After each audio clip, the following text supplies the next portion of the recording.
Sure. So I started MiCanditate in 2009 with a friend of mine, Oisin Hanrahan, with one big idea, I guess, and that was to organise the political space in a way that hadn't been done before. And part of that involved creating a place where you could find out everything about any politician in any country.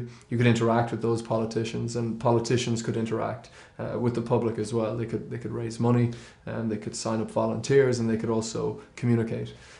On top of that, then we would provide all that information to media organisations, which we did across about 25 countries in Europe. We partnerships with the Telegraph and the Independent in the UK, with the Johnston Media Group as well. That would be the biggest publisher of local newspapers, and so we had a huge presence on all their websites, and the same in countries like Denmark and Holland.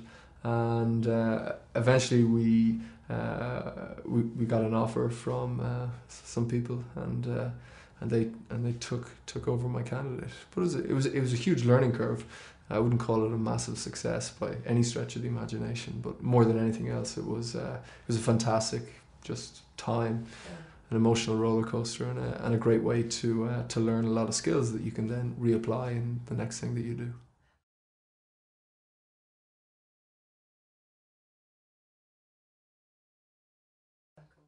I think it came.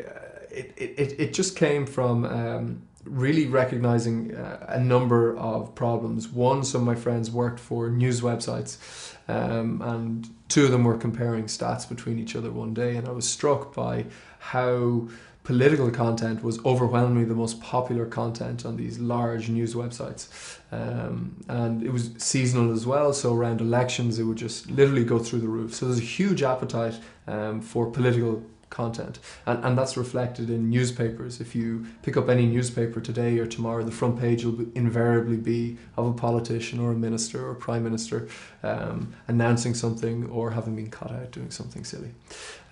So that was the first part. The second part was also recognition that in many cases politics online is disorganized. So if there are 13, take this election for example, if there are 13 candidates in your constituency, aside from seeing posters on lampposts, how do you find out about all those candidates? It's incredibly complex in that you need to know all the parties, so you can go to their websites and hopefully you'll find those candidates. You have to recognise as well that independents may have their own websites, and some independents are at a scale that it's quite expensive to have a web presence, so they don't. And that creates huge inefficiencies. So the second element of it was about centralising and organising all this information in one place, and that's how it came about.